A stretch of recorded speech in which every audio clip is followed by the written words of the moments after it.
Bago nila tuluyang iwan ang lugar, ninais nila Ibrahim na kunin ang balat ng nilalang upang gawing pananggalang laban sa mga sandatang nagtataglay ng sumpa sa kunat ng balat. Matapos makapagkwento ni Ibrahim, agad naman niyang ipinakita kay Tandang Lauryo ang kaliskis ng markupo upang mapatunayan ang kanyang kwento. Pagsilay ni Tandang Lauryo sa dibdib ni Ibrahim, bumungad sa kanya ang kaliskis ng markupo na halos magkaugat na. Dahil hindi ito nagagawang hubarin ng disipulo ni Maestro Florante. Ayon pa kay Ibrahim, na lahat silang magkakapatid ay merong ganoong uri ng baluti. Meron din ito si Maestro Florante, subalit madalang niya lang itong isuot sa kadahilanang meron siyang pinapalakas na kabal sa kanyang katawan. Matapos masilayan ni Tandang Lauryo ang mga gamit na yon, mariin namang inihabilin sa kanya ni Ibrahim na huwag itong ipagsabi sa ibang tao. Sumang-ayon naman noon si Tandang Lauryo sa kadahilanang alam niyang labis ang pag-iingat dito ng kanyang kaibigan. Ilang oras pa ang lumipas, patuloy pa rin silang nananatili sa lugar. Bagaman tirik na tirik noon ang sikat ng araw, hindi ito alintana ng kanilang pangkat.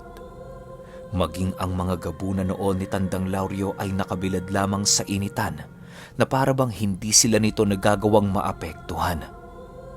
Maya-maya pa, tuluyan na ngang nagising si Maestro Florante na siyang labis namang ikinagalak nila Ibrahim. Maestro, ayos na ho ba kayo? May nararamdaman ba kayong kakaiba? Tanong ni Ibrahim. Wala naman, Ibrahim. Ayos lang ako. Si Lauryo, nasaan? Sagot naman ng maestro. Wala ho siya dito ngayon, maestro. Naroon sila sa likurang bahagi natin para magbantay. Huwag kayong mag-alala. Maya-maya babalik din ang mga yon. Sagot naman ni Ibrahim. Ilang minuto pa ang lumipas, tuluyan na ngang nakabalik sila Tandang Lauryo. Pagsilay sa kanya ng maestro, agad din naman siya nitong tinawag at mabilisang nilapitan. Lauryo, pwede ba tayong mag-usap? Tanong ni Maestro Florante. Pwede naman ho, maestro. Ano ho yan? Kasabay ng kanyang pagwika ay siya namang paghawak sa kanya ni Ibrahim habang dahan-dahan siyang ginagabayan patungo sa lugar na wala gaanong tao. Pagdating nila doon, agad namang nagbudbod si Maestro Florante ng asin na maraming halo papaikot sa kanilang kinatatayuan. Ayon kay Tandang Lauryo, kaya yon ginawa ng kanilang maestro upang hadlangan ang mga nilalang na nakikinig sa buong paligid. Matapos itong gawin ni Maestro Florante, agad naman silang umupo sa katawan ng isang buwal na puno upang umpisahan ang kanilang pag-uusap. Lauryo, labis akong nagpapasalamat dahil nandyan kayo sa oras ng aming pangangailangan. Tunay ngang isa kang maaasahang kaibigan at kapatid sa ating samahan. Sa ilang araw nating hindi pagkikita, ginugol ko ang aking sariling oras upang magsaliksik ng mga bagay na merong kaugnayan sa iyong pagkatao. Marami akong nalaman, Lauryo, tungkol sa iyo at sa kapreng tinutukoy mo.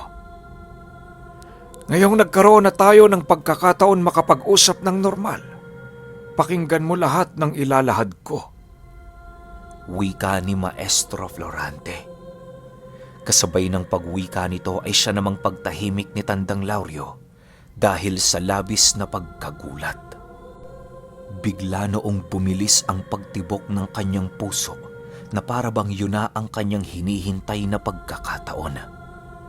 Dahil sa seryoso ang usapan nila noon, nananatili lang namang tahimik si Ibrahim habang patuloy silang pinagmamasdan.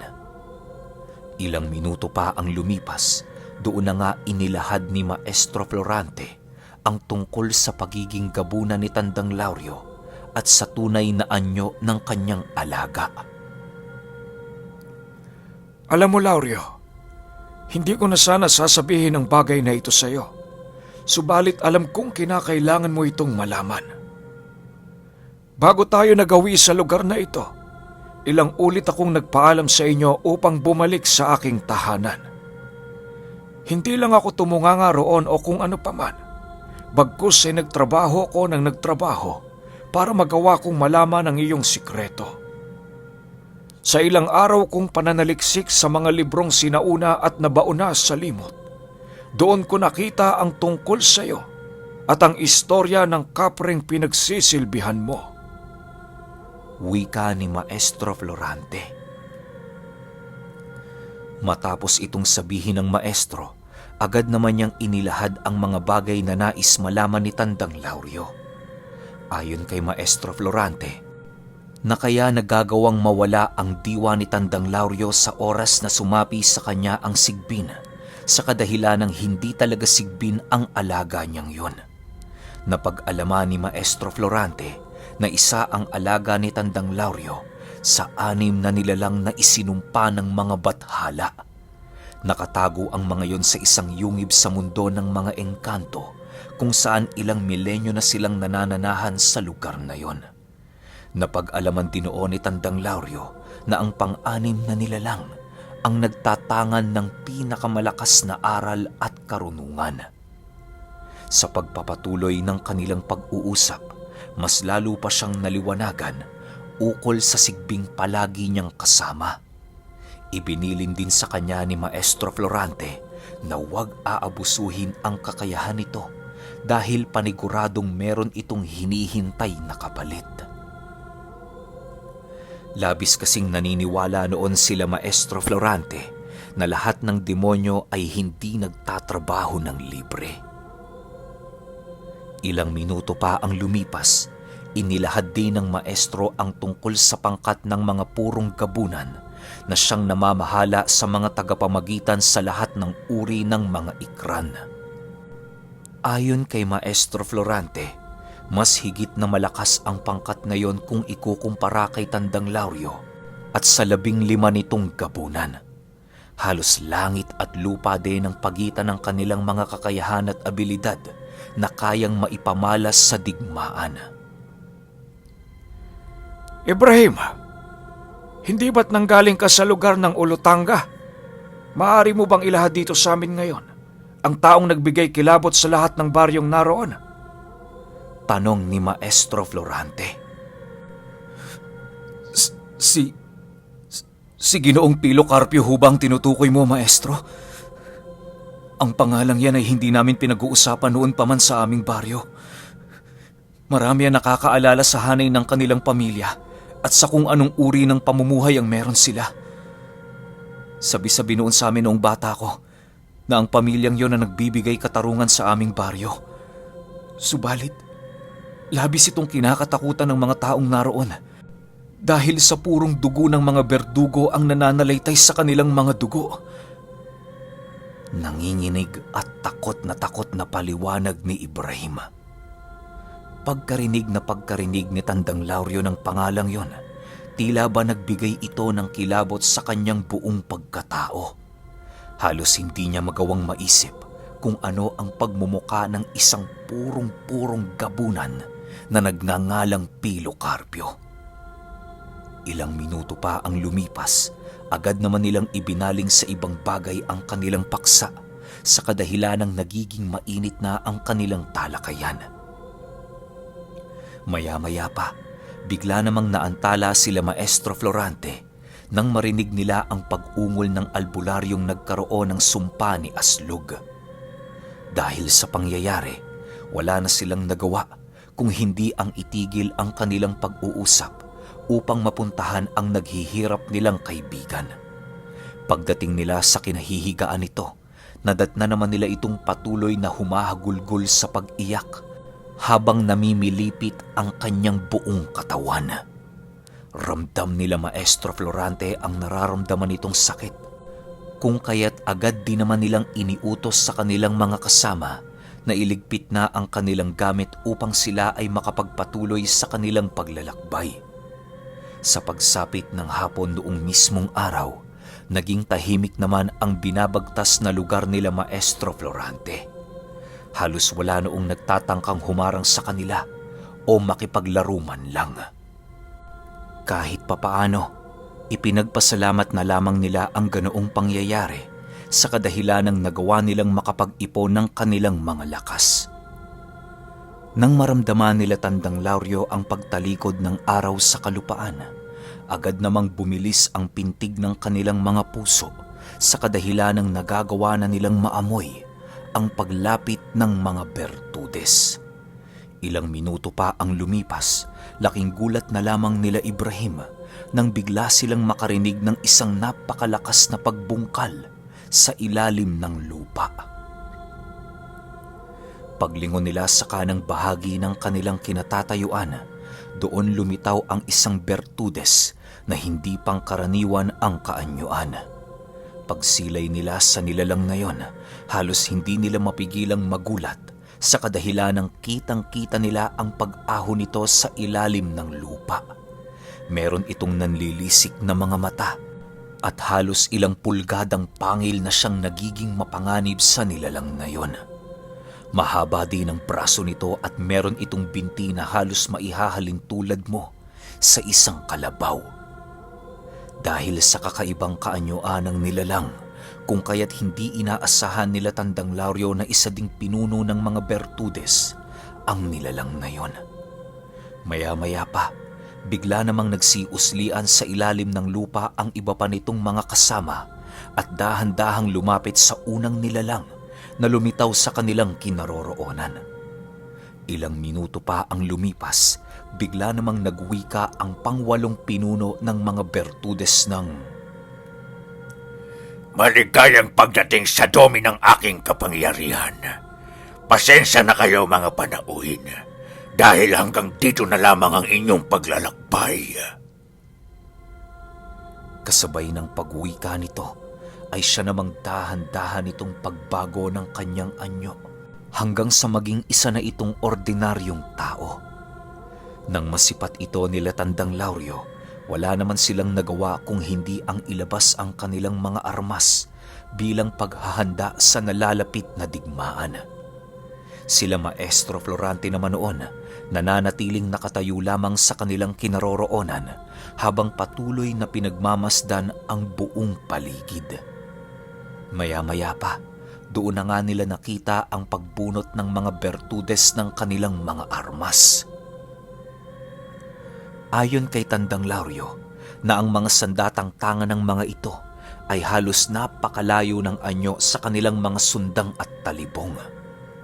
Ang iilang sundang kanyang nakita ay merong halos pabilugang kurba na hindi niya magawang mawari kung papaano ito gagamitin sa digmaan. Maya-maya pa, bigla namang napaatras sila Tandang Lauryo nang marinig nila ang malalakas na pagsigaw ng mga ito. Ayon kay Tandang Lauryo, na ang mga Bertudes na kanilang nakalaban sa lugar na yon ay ibang-iba sa mga Bertudes na una nilang nakita. Kung ang mga ordinaryong Bertudes ay nakasuot ng talukbong, ang mga ito naman ay halos walang saplot sa kanilang buong katawan. Tanging kakarampot lang na tela ang kanilang nagsisilbing kasuotan na siyang nagkukubli sa kanilang kasarian. Napakarami ding mga ukit sa katawan ng mga ito na halos hindi mawari nila Tandang Lauryo kung para saan. Habang patuloy niyang pinagmamasdan ang mga nilalang na yon, bigla namang naagaw ang kanyang atensyon ng 3 Bertudes na nakatayo sa likuran ng 9 nitong kasama. May mga daladalang tungkod ang mga ito at halos hindi magawang masipat nila Tandang Lauryo ang pagmumuka ng mga nilalang. Kung hindi pa yon nagsigalaw, hindi pa nila magagawang malaman na ang 3 nilalang sa likuran ng mga Bertudes ay ang mga bruhang nagbibigay lakas sa mga mandirigmang Bertudes.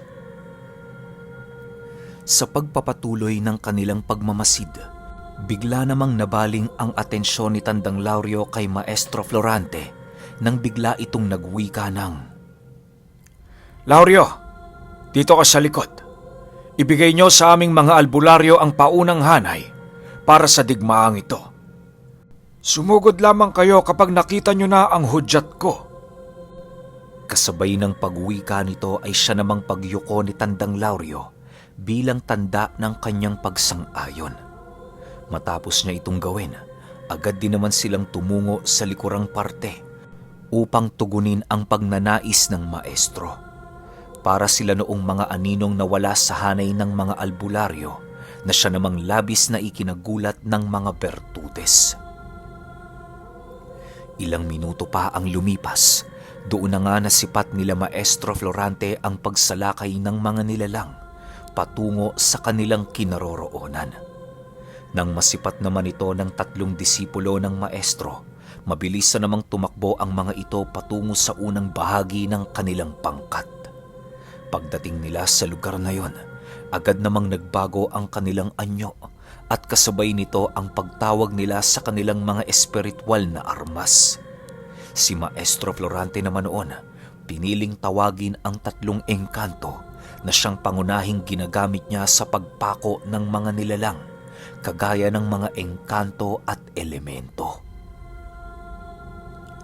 Paglapit ng mga Bertudes sa kanilang kinaroroonan, agad namang sumugod ang mga albularyo na nasa unang bahagi nila Tandang Laurio. Nang makipaglaban na ang mga ito, dahan-dahan namang binagtas ng mga gabunan ang gilid na parte ng lugar ng digmaan.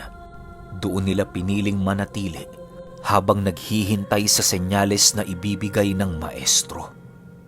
Ilang minuto pa ang lumipas, halos hindi na maatim nila Tandang Laurio ang mga nangyayaring kaganapan sa mga albularyong patuloy na nakikipaglaban. Maya-maya pa, agad naman silang kumaripas ng takbo nang masipat nila ang pagtaas ng kamay ni Maestro Florante na siyang naghuhudyat ng senyas nito.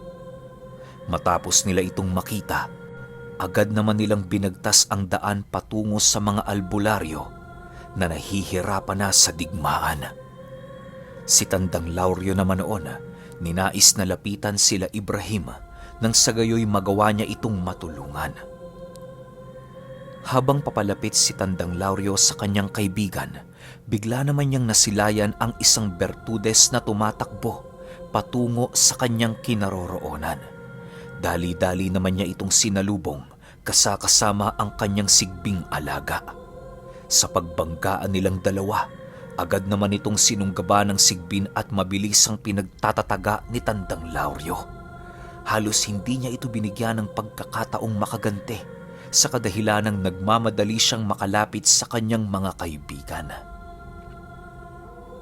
Sa pagpapatuloy ng kanyang pagtataga sa nilalang, bigla naman siyang natigilan ng salagi nito ng Bertudes gamit-gamit ang 2 nitong kamay.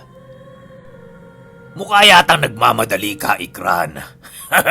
Huwag kang magmadali. Sigurado kong sapat na ako ang aking kakayahan para sa'yo. Wika ng Bertudes. Kasabay ng pagwika nito ay siya namang pagkuha niya sa tabak ni Tandang Laurio at mabilisan nitong itinapon papalayo. Dahil sa ginawa ng nilalang, napilitan naman si Tandang Laurio na kunin ang armas nito upang maging patas na sila sa laban. Maya-maya pa, muli na namang sumugod ang sigbin upang magawa nilang pagtulungan ng Bertudes. Subalit kahit anong gawing pakikipaglaban doon ni Tandang Laurio, tila ba naging mahirap para sa kanya ang magapi ito. Ilang minuto pa ang lumipas, doon na nga nasilaya ng pinunong gabunan ang tangan-tangang mutya ng kanyang kalaban. Ayon kay Tandang Laurio, na ang pagmamay-aring mutya nito ay isang trabungko ng buwaya na siyang nagbibigay dito ng matinding kabal laban sa kahit na anong uri ng sandata. Nagbibigay din ng hindi pangkaraniwang lakas ang trabungko sa sino mang nilalang na nagtatangan dito. Dagdag pa ni Tandang Laurio, bukod sa lakas at kabal nitong naibibigay, may taglay din yung swerte at kakayahang ibalik ng triple ang sakit na ibinato ng isang mambabarang o mangkukulam. Sa pagpapatuloy ng pagsilay ni Tandang Lauryo sa bertud nito, kung ano-ano naman ang pumasok sa kanyang isipan para magapi ang nilalang. Nang dumating sa puntong wala na siyang pagpipilian, napagpasyahan naman niyang tawagin ang Sigbin upang makipag-isa. Sa paglapit nito, agad namang binigkas ni Tandang Lauryo ng napakabilis ang kanyang mga engkantasyon sa pagpapalit ng anyo. Matapos niya itong gawin, mabilisan namang lumapit sa kanya ang Sigbin at walang pagdadalawang isip na siya ay yakapin. Humanda ka. Dito na mag-uumpisa ang totoong laban. Sinasabi ko sa iyo, wala kang kapangyarihan para magapi ako. Wika ni Tandang Lauryo habang nagpapalit ng anyo. Nang marinig ito ng Bertudes, tumawa lang naman ito ng napakalakas habang patuloy siyang pinagmamasdan. Sa pagbalot ng maitim na presensya sa buong katawan ng pinunong gabunan, lumabas naman ang isang nilalang na merong malademonyong kaanyuan. Pagsilay ni Tandang Lauryo sa kanyang kalaban, mabilisan naman niya itong sinunggaban ng walang pagdadalawang isip. Paulit-ulit niya itong inuundaya ng saksak hanggang sa dumating ang puntong nagagawa na niyang maramdaman ang dahan-dahang paghina ng kabal nito. Pilit mang magpumiglas ang Bertudes, hindi niya nagagawang mapangibabawan ang pisikal na lakas ni Tandang Lauryo. Sa pagpapatuloy ng pag-unday dito ng saksak, nagawa na nga niyang mapasok ang napakakunat na kabal nito. Pagramdam ng Bertudes sa mga kukong nakatarak sa kanyang dibdib, mabilisan naman niyang nilapa ang mga binti ni Tandang Lauryo na nakakapit sa kanyang leeg. Sa sobrang lakas ng pagkagat nito, agad namang bumitaw ang pinunong gabunan at kasabay nito ang mabilisan niyang pagtayo at muling pagsunggab sa nilalang. Paulit-ulit niya itong ginawa hanggang sa dumating ang puntong nagawa na niyang maramdaman ang labis nitong panghihina. Halos hindi na kasi nagkakaroon ng pagkakataong umatake ang Bertudes dahil sa patuloy na pagsunggab at pagsapak na ginagawa ni Tandang Lauryo. Maya-maya pa, doon na nga niya nagawang mabigyan ng isang napakalubhang pinsala ang nilalang. Sa sobrang lakas ng kanyang pagkakaunday ng saksak sa dibdib nito, ay halos nagawa niyang maramdaman ang pagkabali ng mga tadyang ng nilalang. Matapos itong gawin ni Tandang Lauryo, tanging paghawak na lamang sa dibdib ang nagawa ng Bertudes habang dahan-dahan itong umaatras sa kanyang kinatatayuan. Napapasokan na din yon ng dugo sa kadahilan ng nagawa na ding mapinsala ni Tandang Lauryo ang lalamunan nito.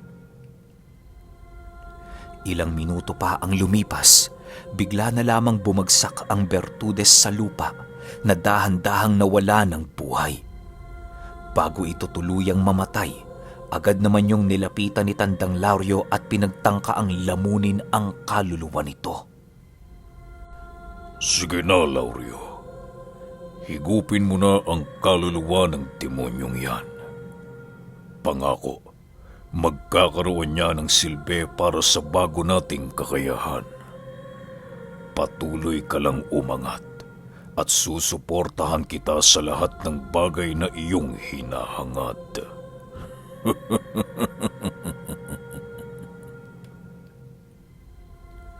Wika ng nilalang sa kanyang isipan. Kasabay ng pagwika nito ay siya namang pagpasok ng tukso kay Tandang Lauryo na halos hindi niya magawang mapangibabawan. Kahit alam niyang mali ang gawaing yon, tila ba merong isang nilalang ang umuudyok sa kanyang isipan.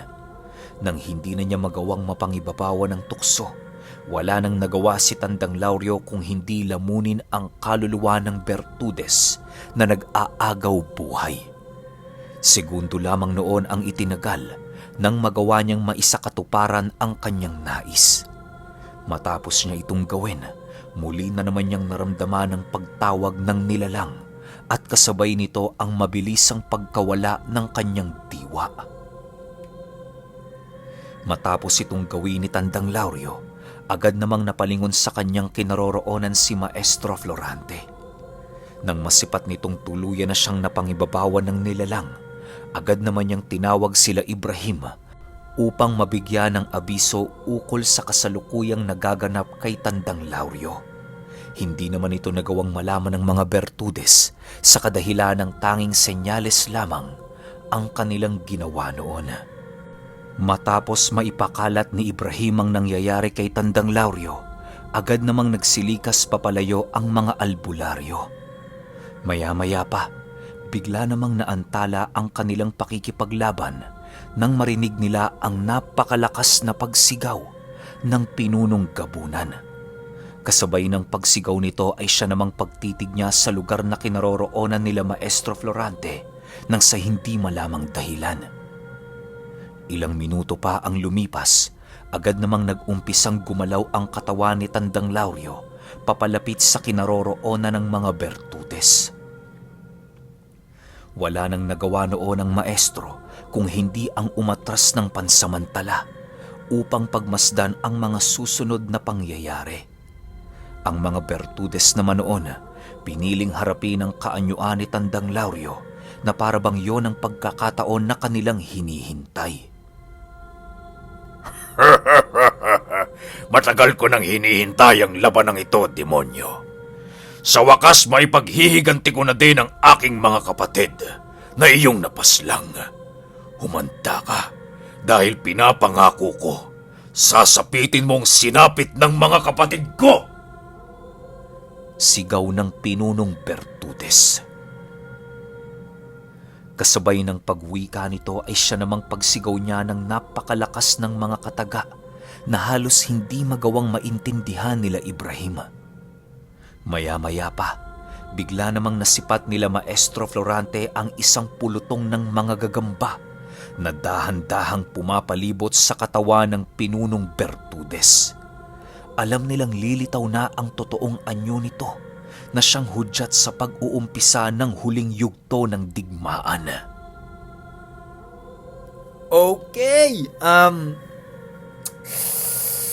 Alam mo dun sa part na nagsasalita si Ibrahim tungkol kay Pilo Carpio, alam nyo ba yung balahibo ko nun? Parang 5 o 8 minutes na nakatayo habang nagnanarate ako, kinikilabutan pa rin ako. Alam nyo yung pakiramdam ng pagtapos yung umihi, yung ganong kilig.